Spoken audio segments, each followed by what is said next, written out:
तो बच्चों, आज के बाद टेंशन छोड़ दो और जो मैं लिखवाता हूँ वो शुरू करते हैं। एक एक करके पूरा सिलेबस ख़त्म कर देंगे, सारे फॉर्मूले पे कमांड कर लेंगे। और देखो, लोग शुरू कराते हैं यूनिट एंड मेजरमेंट से, मैं शुरू कराऊंगा आपको मोशन इन स्ट्रेट लाइन से। अब आप पूछोगे सर क्यों? देखो, यूनिट एंड मेजरमेंट आने के लिए फिजिक्स में एक अच्छा खासा हाथ होना चाहिए आपका, यानी कि आपको कम से कम कुछ फॉर्मूले आने चाहिए जिनके बेस पे आप यूनिट डायमेंशन निकाल सकते हैं, एरर्स निकाल सकते हैं। जब उस चैप्टर में सारे के सारे सिलेबस के फॉर्मूले यूज़ होते हैं और वो आपको आते नहीं, तो आप कैसे कमांड कर लोगे उस चैप्टर में? तो उस चैप्टर को हम थोड़ा रुक के करेंगे, यानी यूनिट एंड मेजरमेंट वाले चैप्टर को थोड़ा रुक के करेंगे। हम शुरू करते हैं बिल्कुल शुरुआत मोशन इन स्ट्रेट लाइन से। बिल्कुल सिंपल तरीके से सुकून से बैठ जाओ, दिमाग में से सारी टेंशन निकाल दो और जो मैं लिखवाता हूँ, जो मैं बोलता हूँ, उसको ध्यान से सुनो और लिखते रहो। अब देखो, चैप्टर का नाम है मोशन इन स्ट्रेट लाइन, है ना? यही लिख लो, मोशन इन स्ट्रेट लाइन। बिल्कुल बेफिक्र होके बैठ जाओ, एक एक चीज़ कराते हैं, ठीक? Motion in straight line start हो गई। देखो कितने कम टाइम में पूरा चैप्टर फिनिश। इसी तरीके से रोज़ाना कर लेंगे, एग्जाम्पल भी कराएंगे, न्यूमेरिकल भी कराएंगे, है ना? देखो, मोशन इन स्ट्रेट लाइन का मतलब ये है कि इस चैप्टर में जब भी हम बात करेंगे तो हमेशा एक स्ट्रेट लाइन में चलने वाले ऑब्जेक्ट की करेंगे। स्ट्रेट लाइन में एक ऑब्जेक्ट कितनी डायमेंशन में चल सकता है? 2 डायमेंशन में चल सकता है। या तो वो जाएगा फॉरवर्ड या वो जाएगा, बोलो भाई, बैकवर्ड। कहाँ जाएगा? बैकवर्ड। यानी कि वो या तो पीछे जाएगा या वो आगे जाएगा, दो ही उसके पास रास्ते हैं। तो दोनों तरीके से वो चल सकता है। जितनी मोशन भी एक लाइन पर चलने वाली है, चाहे वो वर्टिकल हो, हॉरिजॉन्टल हो, एक्स में हो, वाई में हो, जेड में हो, उन सबको मोशन इन स्ट्रेट लाइन के अंदर ही सॉल्व करना है, ठीक? चलो, अब देखिए, मैंने एक लाइन बनाई और मैंने उसके अंदर 2 पॉइंट बना दिए। इस पॉइंट को बोलता हूँ मैं ए, इसको बोलता हूँ बी। यहाँ से मान लीजिए आपकी मोशन स्टार्ट हुई और यहाँ पर आपकी ख़त्म हो गई, इसको बोलते हैं स्टार्टिंग पॉइंट। भाई लिखते चले जाओ साथ साथ, स्टार्टिंग पॉइंट, ठीक? इसको बोलते हैं एंडिंग या टर्मिनेशन पॉइंट, जहाँ पर ये चीज़ ख़त्म हो जाती है, ठीक? ये हमारी सिंपल एक मोशन इन स्ट्रेट लाइन हो गई, ठीक? इसके अंदर सबसे पहली चीज़ जो आती है इस चैप्टर के अंदर, दैट इज़ कॉल्ड स्टेट। भाई देखो, स्टेट का मतलब होता है कि कोई भी ऑब्जेक्ट कितनी स्टेट में हो सकता है। तो साइंस के अकॉर्डिंग, इस चैप्टर के अकॉर्डिंग, आपके सिलेबस के अकॉर्डिंग, नीट के अकॉर्डिंग, आईआईटी के अकॉर्डिंग, हमारा इस ऑब्जेक्ट 2 ही स्टेटस में होता है फिजिक्स के अकॉर्डिंग। State number 1 that is called rest और state number 2 that is called motion. समझ में आया कि नहीं आई बात? आई कि नहीं आई बात? अब हम कैसे डिसाइड करेंगे कोई ऑब्जेक्ट रेस्ट में है या मोशन में है? तो हम डिसाइड करेंगे उसको उस टाइम के अनुसार। अगर टाइम के अकॉर्डिंग उसकी पोजीशन बदल रही है तो वो मोशन में है, और अगर टाइम के अकॉर्डिंग उसकी पोजीशन नहीं बदल रही है तो वो रेस्ट में है। बिल्कुल दिमाग में टेंशन मत लो, एक एक करके याद करते रहो। हम कहेंगे if the position of object, if the position of object क्या होता है? डज नॉट चेंज, नहीं बदलती है, does not change with time, है ना? Does not change with time, then called क्या कहलाता है? Then called in state of rest. यानी कि अगर किसी ऑब्जेक्ट की पोजीशन नहीं बदल रही है टाइम के हिसाब से, तो हम बोलते हैं कि वो ऑब्जेक्ट रेस्ट में है। जनरल लाइफ का एग्जांपल ले सकते हैं कि एक बुक मेज पर रखी हुई है, टेबल पर रखी हुई है, बस रखी हुई है, उसे कोई छेड़ भी नहीं रहा, तो वो किस में आती है? वो आती है स्टेट ऑफ रेस्ट में। अगर फिजिक्स के अकॉर्डिंग थोड़ा टेक्निकल तरीके से देखने लगे तो हम कहते हैं भाई ये एक्स एक्सिस है, ये वाई एक्सिस है। एक ऑब्जेक्ट आके खड़ा हो गया यहाँ x इक्वल टू 2 पर, एक कार खड़ी हो गई और ये अपनी जगह से हट नहीं रही, तो हम क्या बोल लेंगे कि x इक्वल टू 2, यानी कि उसका डिस्प्लेसमेंट फिक्स हो गया, उसकी पोजीशन फिक्स हो गई, ओरिजिन पॉइंट के हिसाब से x इक्वल टू 2 मीटर पर वो ऑब्जेक्ट फिक्स हो गया। दैट इज़ कॉल्ड कि ये ऑब्जेक्ट रेस्ट में है। एक और तरीके से हम रेस्ट को ले सकते हैं। देखो, सारे काम कर लेंगे भाई, अभी मैं जल्दी जल्दी आपको सारा का सारा सिलेबस बड़े आराम से करवा दूंगा। मान लीजिए एक्स, ये एक एक्स टी ग्राफ है। एक्स का मतलब हो गया डिस्प्लेसमेंट और इसका मतलब हो गया टाइम, ठीक है? नहीं, है एक्स टी ग्राफ है हमारे पास। एक एक्स टी ग्राफ के हिसाब से टाइम 1 2 3 4 5, यानी कि 1 2 3 4 5 मान लीजिए मैंने ले लिया सेकंड्स में, तो टाइम बढ़ता जा रहा है 1 second, 2 second, 3 second, 4 second, 5 second and so on. तो मैं बोलता हूँ कि डिस्प्लेसमेंट है 1 2 3 4, तो मान लीजिए कि वो object x equal to 3 metre पर फिक्स हो गया। यानी कि आप अपने घर के बाहर खड़े थे, आप अपने घर से बाहर जाकर है ना, 3 मीटर दूर जाकर खड़े हो गए, है ना, ये आप हैं और आप जो है 3 मीटर दूर जाके खड़े हो गए, कहीं खड़े हो गए, मतलब एक जगह खड़े हो गए। अब आप खड़े हैं और किसी का वेट कर रहे हैं, तो आपकी घड़ी में टाइम बढ़ता जा रहा है, 1 सेकंड, 2 सेकंड, 3 सेकंड, 4 सेकंड, मगर आपका डिस्प्लेसमेंट अपने घर के मुकाबले उतना का उतना ही रह गया, यानी कि आप 3 मीटर पे ही खड़े रह गए। तो इसका ग्राफ सिंपल बनेगा, स्ट्रेट लाइन। समझ में आया कि नहीं आया? इस तरीके से हम सारे ग्राफ ले लेंगे इसके अंदर, यानी कि अगर कोई ऑब्जेक्ट का डिस्प्लेसमेंट फिक्स हो जाता है और टाइम लगातार बढ़ता रहता है तो वो ऑब्जेक्ट रेस्ट में कहलाएगा। इसका डिस्प्लेसमेंट ग्राफ भी आपने सीख लिया। देखो ऐसे करके जल्दी जल्दी हम चीज़ों को सीख लेंगे। यानी डिस्प्लेसमेंट टाइम ग्राफ में वो लाइन, अगर ग्राफ की लाइन पैरेलल जा रही है टाइम के, तो ये ऑब्जेक्ट किस में है बच्चों? रेस्ट में है। समझ में आया कि नहीं आया? किस में है? रेस्ट में। हैंड टू हैंड आपको इसको नोट भी करना पड़ेगा। दूसरी बात आती है मोशन की। अगर अगर अगर पोजीशन एंड टाइम दोनों ही क्या हो जाते हैं बच्चों?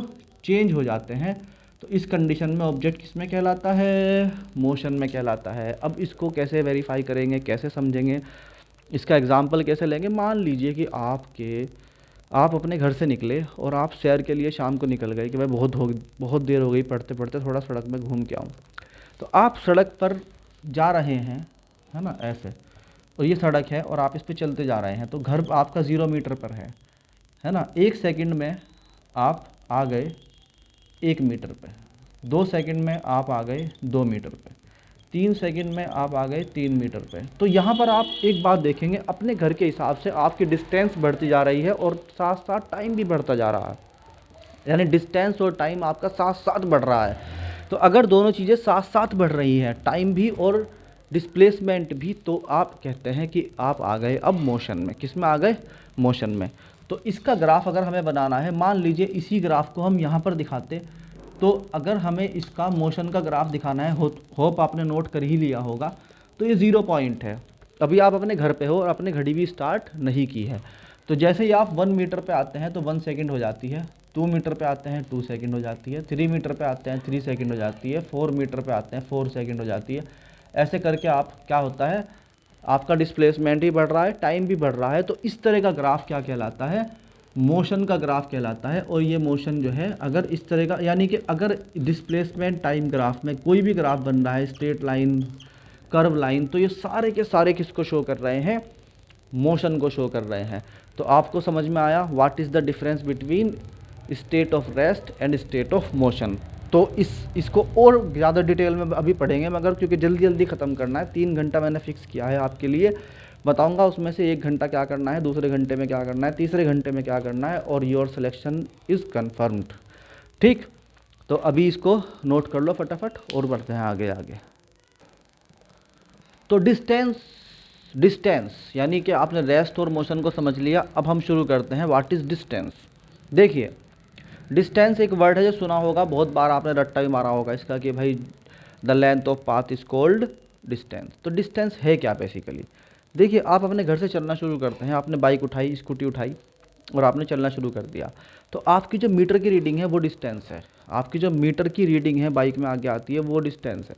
अब आपने क्या किया, आपकी मम्मी ने बोला कि भाई जाके बाज़ार से, ये आपका घर है, हाउस है ना, आपकी मम्मी ने बोला कि जाके बाज़ार से सामान लेके आ। आप गए और यहाँ 1 किलोमीटर आप चले गए। कितना चले गए बच्चों? 1 किलोमीटर। यहाँ शॉप पे गए, शॉप पे के बाद कहा कि भाई मैं तो एक फ्रेंड से मिल के आता हूँ। फिर फ्रेंड से के पास गए, 2 किलोमीटर उसका घर था शॉप से। फिर वहाँ से आपने कहा कि भाई मैं जो है अब मुझे एक जगह और जाना है, चाचा के घर जाना है, अंकल के घर। तो वहाँ से आप मान लीजिए कि 1 किलोमीटर फिर गए और फिर आप वापस अपने घर आ गए, यानी कि आपने मान लो 2 किलोमीटर की डिस्टेंस फिर से कवर कर ली। तो आप कहोगे भाई मैं तो कहीं गया ही नहीं। आपकी मम्मी पूछती है कहाँ कहाँ गए थे, आपने कहा मैं तो शॉप पे गया था और घर आ गया। मगर आपके स्कूटर की रीडिंग झूठ नहीं बोलेगी, आपके स्कूटर की रीडिंग सब कुछ बता देगी कहाँ कहाँ गया था। मम्मी कहेगी अगर तुम गए थे सिर्फ शॉप से घर तक के लिए तो तुम्हारी टोटल डिस्टेंस होनी चाहिए थी 1 और वापस आने की 1, यानी कि टोटल 2 होनी चाहिए थी। मगर तुम जो है सब जगह घूम के आए, तो उनको अंदाज़ा हो गया कि ये 1 + 2 + 1 + 2 यानी कि टोटल 6 किलोमीटर चल के आए हैं। तो उन्होंने अंदाज़ा लगा लिया, क्योंकि आप झूठ बोल सकते हैं, आपकी बाइक झूठ बोलो भाई, नहीं बोल सकती। तो टोटल डिस्टेंस का मतलब होता है जहाँ जहाँ आप चल चल के गए हैं वहाँ सबकी रीडिंग लेना, उसको बोलते हैं क्या, डिस्टेंस। उस लेंथ को मीजर करना। तो हम क्या बोलते हैं इसको, the length of path is called, the length of path, यानी रास्ते की लंबाई से मतलब है, इस बात से मतलब नहीं है कि आप कहाँ कहाँ हो के आए। लेंथ को यानी डिस्टेंस को इस बात से मतलब नहीं होता कि आप कहाँ कहाँ हो के आए, आपसे सिर्फ उससे मतलब होता है कि आप कितना चले। आपने एक ही बाइक को एक राउंड पे 10 बार घुमा दिया, वो तो रीडिंग लेगा, उस बात से मतलब नहीं है कि आप जो है कि जी मैं तो यहीं के यहीं घूम रहा था, इस बात से थोड़ी मतलब है। उस बात से मतलब है कि आपने बाइक चलाई है ना, आप चले हैं ना, आपका कुछ ना कुछ रीडिंग आई है ना, वो रीडिंग ही क्या है, डिस्टेंस है। तो हम कहते हैं length of path is called क्या, डिस्टेंस। इसे याद कर लो फटाफट, ये एक बहुत सिंपल सी बात है। इसकी एसआई यूनिट क्या होती है भाई, इसकी मीटर इसकी यूनिट होती है, और इसकी डायमेंशन क्या होती है बच्चों, डायमेंशन इज़ एल। बहुत छोटी सी बात है।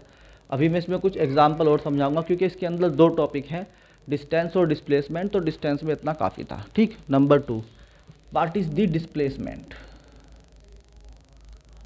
डिस्प्लेसमेंट, डिस्टेंस हो गई हमारी, ठीक है, कितनी डिस्टेंस आई। अगर कोई तुमसे पूछे कि what is the distance, 1 kilometre गया, फिर 2 गया, फिर 1 गया, फिर 2 गया, तो ये 6 किलोमीटर की टोटल डिस्टेंस आ गई।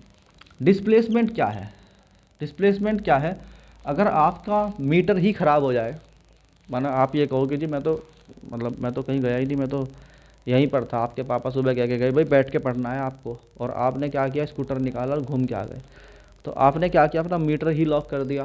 तो अब क्या होगा, मान लीजिए आप यहाँ से यहाँ गए थे, फिर यहाँ से यहाँ गए थे, फिर यहाँ से यहाँ गए, फिर यहाँ से यहाँ गए, तो आपसे अगर पूछा जाए कि तुम कहाँ गए थे और आप कहने लगोगे मैं तो कहीं भी नहीं गया, तो यहाँ पर क्या होगा, जहाँ से स्टार्ट हुए और जहाँ पर एंडिंग हुई आपकी जर्नी की, वहाँ तक की एक स्ट्रेट लाइन खींच दो। क्या कर दो, एक स्ट्रेट लाइन खींच दो। तो स्ट्रेट लाइन खींचेंगे, फॉर एग्ज़ाम्पल आप हाउस में थे और आप शॉप तक गए, तो हाउस से लेके शॉप तक की डिस्टेंस 1 किलोमीटर है, मगर यहाँ से हाउस से लेके शॉप तक की डिस्टेंस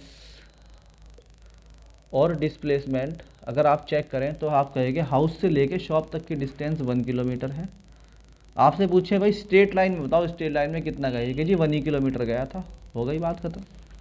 मगर अगर आपसे कोई पूछे कि भाई हाउस से शॉप तक के बाद जब आप फ्रेंड के घर तक गए तो आपकी डिस्टेंस कितनी हो गई, आप कहोगे 1 किलोमीटर प्लस 2 किलोमीटर, तो आप कहोगे ठीक है सर, हाउस से लेके फ्रेंड तक की डिस्टेंस हो गई हमारी 3 किलोमीटर।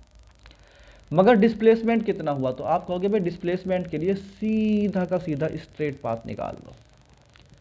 क्या कर लेंगे, स्ट्रेट पाथ निकालते हैं। मान लीजिए फिलहाल के लिए बता रहा हूँ, मान लीजिए कि ये जो स्ट्रेट पाथ है जब इसको कैलकुलेट किया तो हमारा रूट 5 किलोमीटर आ गया, तो हम कहेंगे भाई देखो रूट वो 3 किलोमीटर तो आपकी डिस्टेंस है, मगर आपका डिस्प्लेसमेंट रूट 5 किलोमीटर है। क्या है, रूट 5 किलोमीटर है। अब मान लीजिए कि आपसे कोई पूछता है कि भाई बताओ हाउस से लेके और अंकल के घर तक की डिस्टेंस कितनी है, तो आप कहोगे डिस्टेंस का मतलब जितना मैं चल के आया हूँ, यानी 1 kilometre plus 2 kilometre plus 1 kilometre, तो ये हो गया 4 किलोमीटर। कहाँ से कहाँ तक, हाउस से लेके अंकल के घर तक। मगर आपसे कोई पूछे डिस्प्लेसमेंट कितना है, तो आप कहोगे सर देखो यहाँ से एक स्ट्रेट लाइन बन रही है 2 किलोमीटर की, तो मुझे इस बात से कोई मतलब नहीं कि मैं कहाँ से घूम के आया, सिर्फ मुझे इस बात से मतलब है कि मेरा स्ट्रेट लाइन क्या बता रहा है, ये बता रहा है 2 किलोमीटर।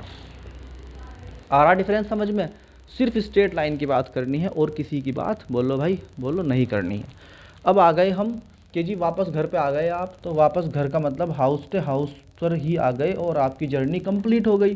तो आपकी डिस्टेंस कितनी हो गई, 1 2 1 2, यानी कि टोटल आप कितना किलोमीटर चल गए, 6 किलोमीटर। डिस्प्लेसमेंट का मतलब होता है स्ट्रेट लाइन जहाँ से शुरू हुए और जहाँ पर एंड हुए। तो हाउस से हाउस की स्ट्रेट लाइन 0 किलोमीटर की, इसका मतलब आप कितना चले, 0 किलोमीटर। तो आपका डिस्टेंस एक बार आप चल गए तो कभी ज़ीरो नहीं होगा, मगर डिस्प्लेसमेंट वेरी करता रहेगा, बढ़ता रहेगा, घटता रहेगा। वो इस बात पे डिपेंड करता है कि आपके स्टार्टिंग पॉइंट से एंडिंग पॉइंट तक के बीच में स्ट्रेट लाइन क्या बोलती है। ठीक, एक समझ में आया। एक और बात है जो समझने की है, वो यह है कि मान लीजिए एक बंदा बोलता है कि मैं अपने घर से गया हाउस टू शॉप, ठीक, और सीधे शॉप से ही वापस घर आ गया। शॉप से ही वापस घर आ गया। मान लीजिए कि हाउस से लेके शॉप तक की डिस्टेंस है अब की बार 5 किलोमीटर। तो हम कहेंगे कि भाई अगर तुम सिर्फ हाउस से शॉप पे गए थे तो तुम्हारी डिस्टेंस बनती है कितनी, डिस्टेंस कितनी बनती है 5 किलोमीटर। अगर हम बोलें कि मैं हाउस से शॉप गया और फिर शॉप से फिर वापस हाउस पे आ गया, अपने घर पे आ गया, तो अब क्या होगा, आने वाली डिस्टेंस भी जुड़ेगी। यानी कि मैं 5 किलोमीटर गया था और 5 किलोमीटर ही वापस आ गया, तो 5 + 5 दैट इज़ 10 किलोमीटर। समझ में आया कि नहीं आया? अब डिस्प्लेसमेंट अगर चेक करना हो तो डिस्प्लेसमेंट में ऐसा नहीं होता। जैसे ही आप डायरेक्शन को रिवर्स करते हैं तो आपका वैल्यू निगेटिव में आ जाता है। जैसे ही आप डायरेक्शन को रिवर्स करते हैं तो आपका वैल्यू निगेटिव में आ जाता है। तो जैसे हमने कहा कि भाई आप घर से शॉप पे गए और शॉप से वापस आए, तो आप अलग अलग तोड़ेंगे इसको, यानी कि टोटल जो आपका डिस्प्लेसमेंट होगा वो 2 जगह होगा। House to shop is 5 kilometre. कितना बच्चों? 5 किलोमीटर। अगर साथ साथ नोट करते रहोगे, फिज़िक्स प्रैक्टिस का सब्जेक्ट है, नोट करेगा वही कामयाब होगा, उसी को याद रहेगी, जो नोट नहीं करेगा उसको याद नहीं रहता। ठीक। और अगर आपसे कोई पूछे कि हाउस से शॉप का तो 5 किलोमीटर है, शॉप से हाउस का कितना है, तो देखो डायरेक्शन रिवर्स हो गई। डायरेक्शन रिवर्स होने का मतलब है निगेटिव साइन लग गया। क्या लग गया? निगेटिव साइन लग गया। अगर निगेटिव साइन लग गया तो टोटल डिस्प्लेसमेंट आपका कितना हो गया, house to shop plus shop to house, that is 5 - 5 = 0 kilometre. तो जब हम डिस्प्लेसमेंट को यानी अपने जर्नी को रिवर्स करते हैं, डायरेक्शन उल्टा चलते हैं, तो हमारी वैल्यू निगेटिव में आ जाती है। अब डिस्प्लेसमेंट की भी क्या होती है, यूनिट इज सेम। इसकी यूनिट है मीटर में और इसकी डायमेंशन भी क्या है, एल है। समझ में आया कि नहीं आया? इतनी बात को नोट करते चले जाओ, हैंड टू हैंड सब कुछ आ जाएगा माइंड में, ज़्यादा टेंशन लेने की ज़रूरत नहीं है। एक दो एग्जाम्पल जो डिस्टेंस और डिस्प्लेसमेंट के हैं उनको और लेंगे हम अभी, थोड़ा सा 2 टॉपिक पढ़ने के बाद। वे टॉपिक हैं वेलोसिटी और स्पीड। स्पीड और वेलोसिटी के बारे में थोड़ा पढ़ते हैं। सबसे पहले लेते हैं what is speed. Speed simple है, डिस्टेंस अपॉन टाइम को क्या बोलते हैं, डिस्टेंस अपॉन टाइम को स्पीड बोलते हैं। ठीक। वेलोसिटी क्या होती है, velocity is displacement upon time, displacement upon time. देखो डिस्टेंस से टाइम डिवाइड हो रहा है तो क्या आएगी यूनिट, मीटर पर सेकंड, और इसकी डायमेंशन क्या आ जाएगी, LT⁻⁻1। वेलोसिटी भी क्या हो रहा है, मीटर को डिस्प्लेसमेंट को टाइम से डिवाइड कर रहे हैं तो मीटर पर सेकंड, और इसकी भी डायमेंशन क्या आ गई, LT-1। समझ में आया कि नहीं आया? बहुत सिंपल है। और कुछ बातें बता देता हूँ इसके अंदर। It will never be negative, always positive. ये क्या होती है, मे बी पॉजिटिव और may be negative, depend upon कि आपने डायरेक्शन कौन सी चूज़ करी है चलने के लिए। और इसमें एक ख़ास बात है कि ये एक स्केलर क्वांटिटी है, ये एक वेक्टर क्वांटिटी है। यानी कि जब आप वेलोसिटी के बारे में बताओगे तो आपको डायरेक्शन बतानी पड़ेगी। बात समझ में आई कि नहीं आई? अब एक एग्जांपल ले लेते हैं ऐसे ही सिंपल तरीके से। मान लीजिए एक ऑब्जेक्ट है, जो कि एग्जांपल नंबर 1 लिखते रहो साथ साथ। एक ऑब्जेक्ट है, वही बंदा है, हाउस से गया शॉप, उसने कहा कि मैं 5 किलोमीटर गया हूँ इन 2 आवर्स, है ना। 5 किलोमीटर वो 2 आवर्स में जाता है, तो बताओ what is the distance and displacement. तो हमारे पास ऊपर फॉर्मूले हैं, स्पीड, हाँ क्या बताना है इसकी, स्पीड और वेलोसिटी से। सबसे पहले बात देखते हैं हम कि स्पीड का फार्मूला है डिस्टेंस अपॉन टाइम। डिस्टेंस कितनी है इसकी, 5 किलोमीटर, सिंपल। टाइम कितना है इसका, 2 आवर्स, तो ये हो गया 2.5 किलोमीटर पर आवर। कोई प्रॉब्लम इसमें, 5वीं क्लास का बच्चा भी निकाल देगा, कोई प्रॉब्लम नहीं है। अब पूछता है व्हाट इज़ दी वेलोसिटी। तो वेलोसिटी क्या लिए क्या लेना पड़ता है, वेलोसिटी के लिए लेना पड़ता है हमें डिस्प्लेसमेंट अपॉन टाइम। डिस्प्लेसमेंट का मतलब होता है जहाँ से जर्नी स्टार्ट हुई और जहाँ पर जर्नी एंड हुई उसके बीच का सीधा स्ट्रेट लाइन, वो भी 5 किलोमीटर ही आ रहा है, तो 5 kilometre upon 2 hours, that is 2.5 kilometre per hour. बात समझ में आई कि नहीं आई? आई। अब कॉम्प्लेक्स कहाँ बनता शुरू होता है, यानी केस कहाँ बनना शुरू होता है कि केस नंबर 2 में हमसे कोई बोलता है कि भाई अगर हम एग्जाम्पल में लें house to shop to house, अब निकाल के बताओ कितनी होती है स्पीड और वेलोसिटी। तो अब हमें सोचना पड़ेगा। देखिए स्पीड मांगती है आपसे डिस्टेंस का मतलब होता है टोटल जर्नी चली गई। कोई नेगेटिव साइन नहीं है, कुछ नहीं है, सिर्फ नाप के बता दो कि यहाँ से यहाँ गए, यहाँ से यहाँ गए, इतना पेट्रोल फूका, इतनी डिस्टेंस हो गई। पहले आप हाउस टू शॉप जाते हैं, फिर शॉप टू हाउस आते हैं, तो 5 किलोमीटर जाने के और 5 किलोमीटर आने के कितने हो गए? 10 किलोमीटर। कितना टाइम लगा आपको? मान लीजिए 2 घंटे जाने में लगे और 2 ही घंटे कहाँ लगे? आने में लगे, तो 4 घंटे आपके 4 आवर्स आपने टाइम ले लिया। तो ये कितना आ गया? Again 2.5 kilometre per hour. कोई प्रॉब्लम नहीं है? नहीं जी, कोई प्रॉब्लम नहीं। 2 घंटे जाने में लिए तो 2 घंटे आने में ले लिए, 5 किलोमीटर गए, 5 किलोमीटर आ गए, टोटल जर्नी 10 किलोमीटर और टोटल टाइम 4 आवर्स। समझ में आई? अब अगर इसमें वो पूछता है व्हाट इज़ द वेलोसिटी, तो हम कहेंगे वेलोसिटी का मतलब होता है जाने स्ट्रेट लाइन, यानी जहाँ से गए थे, जहाँ से शुरू हुए वहीं पर एंड हो गया। तो साफ साफ दिखाई दे रहा है कि हाउस से हाउस की दूरी कितनी है? 0। मगर बहुत सारे लोग कहेंगे नहीं जी हमें तो पूरा निकाल के बताओ कितना होता है। देखो आप कितना गए? 5 किलोमीटर। कितना आए? -5। मैंने बताया था कि डिस्प्लेसमेंट निकालते हुए आपको क्या करना पड़ेगा? माइनस साइन लेना पड़ेगा अगर आपकी डायरेक्शन रिवर्स होती है तो। टाइम कितना लिया आपने? 4 आवर ही लिए। तो आपका 0/4 that is 0 kilometre per hour. समझ में आया कि नहीं आया? कितना? 0 किलोमीटर पर आवर। अब देखिए, अगर मान लीजिए आप कहोगे कि सर और भी तो केस बन सकते हैं, ज़रूरी थोड़ी कि वो बंदा सीधे स्ट्रेट लाइन से ही वापस आ जाए। हो सकता है कि वो बंदा यहाँ से स्टार्ट करे और घूम के यहाँ पे आ जाए वापस। तो आप कैसे करोगे भाई? ऐसे थोड़ी कि आप सारे को निकालते फिरोगे। देखो इसमें एक सिंपल रूल है कि अगर स्टार्टिंग पॉइंट और रिटर्निंग पॉइंट सेम है तो आपका डिस्प्लेसमेंट कितना हो जाता है? 0 हो जाता है, यानी कि आपकी वेलोसिटी 0 हो जाती है। आपको कुछ सोचने की ज़रूरत ही नहीं है। आई कि नहीं आई बात समझ में? चलो एक और एग्जांपल लेते हैं, that is example of Pythagoras theorem. Pythagoras theorem. मान लीजिए कि आपके पास एक रास्ता इस तरह का है कि आपने शुरू किया इस पॉइंट से A से, फिर आप B पर गए और आप C पर आ गए। ठीक, A से B गए, B से C गए और फिर जो है, तो मान लीजिए कि आप A से B गए हैं 3 किलोमीटर। कितना गए बच्चों? 3 किलोमीटर, या 3 मीटर, अब की बार हम मीटर में ले लेते हैं, तो 3 मीटर चले गए। टाइम आपने लिया मान लीजिए कि 2 सेकेंड्स। फिर आप गए B से C, तो आपने 4 मीटर का डिस्टेंस कवर करा और अब की बार टाइम लिया आपने 3 सेकेंड का। तो T1 आपका कितना आ गया? 2 सेकेंड। T2 कितना आ गया? 3 सेकेंड। ठीक, अब आपसे पूछा जा रहा है कि A से लेके B और B से लेके C तक गए हो अगर, तो what is the speed from A to C। A to C की स्पीड बताओ। A टू C की स्पीड बताओ। स्पीड के लिए क्या लेना पड़ता है? Distance upon time. यहाँ फार्मूला लिखा हुआ है, बार बार नहीं लेना है, बार बार नहीं लिखना है, क्योंकि टाइम ख़राब नहीं करना है। नोट्स बनाने का टाइम है नहीं, नोट्स ऑलरेडी बने हुए हैं। जब नोट्स चाहिए होंगे तो मुझे बता देना, मैं नोट्स भिजवा दूंगा आपके फ़ोन नंबर पे ही PDF में। टाइम कम से कम ख़राब करना है भाई। स्पीड इक्वल टू होता है डिस्टेंस अपॉन टाइम। डिस्टेंस का मतलब टोटल चली गई डिस्टेंस A से B और B से C, यानी AB plus BC upon total time कितना हो गया? T1 plus T2। तो देखो A से B गए आप 3 किलोमीटर, प्लस B से C गए कितना आप?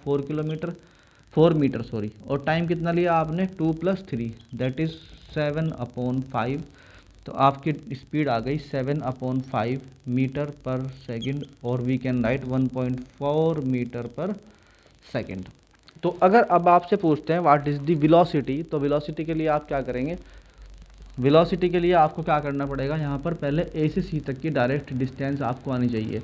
जिन बच्चों को पाइथागोरस थ्योरम आती है वो जानते हैं कि ये एक हाइपोटेनियस दिखाई दे रहा है हमें, ये बेस है और ये क्या है? परपेंडिकुलर है। तो हाइपोटेनियस यानी कि AC निकालने के लिए क्या करना पड़ेगा आपको? अंडर रूट में AB का स्क्वायर प्लस BC का square that is under root में 3 का स्क्वायर 9 प्लस BC का स्क्वायर 16, तो ये अंडर रूट में 25, यानी कि दैट इज़ 5 मीटर इसकी टोटल डिस्टेंस, यह सॉरी डिस्प्लेसमेंट आ गया। क्या आ गया? डिस्प्लेसमेंट 5 मीटर आ गया। तो अगर हमें यहाँ से यहाँ तक का from A to C velocity निकालनी है, तो हम कहेंगे velocity from A to C is 5 metre, और टोटल टाइम कितना हो गया? 3 + 4 that is 2 + 3 that is 5 second. तो आपकी वेलोसिटी आ गई 1 मीटर पर सेकेंड। ये फ़र्क है कि वेलोसिटी और स्पीड में। समझ में आया कि नहीं आया? एक एग्जांपल और करेंगे, उसके बाद हम लेंगे एक्सेलरेशन। अब आते हैं हम एक और एग्जाम्पल पे। तो वो एग्जाम्पल मान लीजिए है सेमी सर्कल का।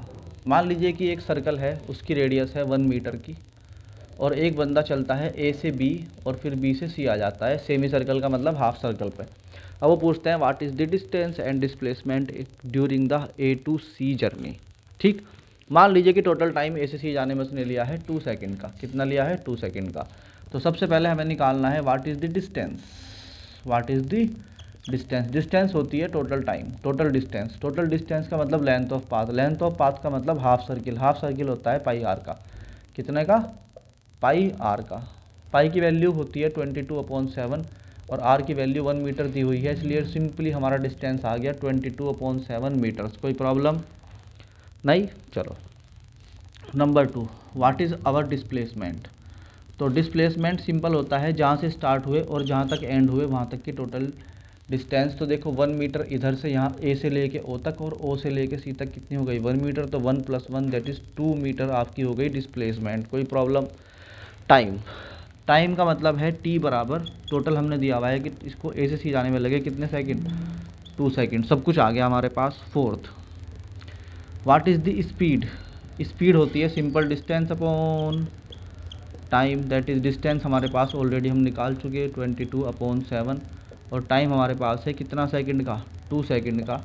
तो ये 11 से काट देगा तो 11/सेकंड मीटर पर सेकंड आ गया आपका। 11/सेकंड 7 मीटर पर सेकंड की आपकी क्या आ गई?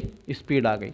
अब आपसे पूछा जाता है व्हाट इज़ दी वेलोसिटी। तो वेलोसिटी निकालने का सिंपल तरीका है कि जहाँ से स्टार्ट हुआ और जहाँ पर एंड हुआ उनके बीच का simple direct line. Direct line कितने की बैठ रही है हमारी? 2 मीटर की। तो 2 मीटर चले तुम 2 सेकंड्स में तो आ गया 1 मीटर पर सेकंड। अभी कुछ बच्चों के माइंड में आ रहा होगा सर आप ये कौन से क्वेश्चन करवा रहे हैं? बिल्कुल सिंपल सिंपल।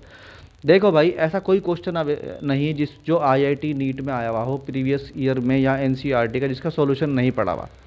अब आपके साथ प्रॉब्लम क्या होती है? आपको बेसिक कंसेप्ट क्लियर नहीं है। अगर आपको बेसिक कंसेप्ट क्लियर हो गए तो आप उसके बाद कोई भी क्वेश्चन सॉल्व कर सकते हो। तो अगर आप क्या करते हो, जब भी आप तैयारी करते हो तो आप सीधे हाई लेवल के क्वेश्चन पे जाके टक्कर मारते हो। फिर क्या होता है कि आपका दिमाग ख़राब हो जाता है, आप पे कुछ हो नहीं पाता कि जी ये ग्राफ कैसे बन गया, ये फार्मूला तो मुझे। भाई सबसे पहला स्टेप है थ्योरी पढ़ना, छोटे छोटे न्यूमेरिकल करना, एग्जाम्पल करना, एनसीईआरटी के सारे क्वेश्चन करना जो कि अवेलेबल है नेट पे ऑलरेडी।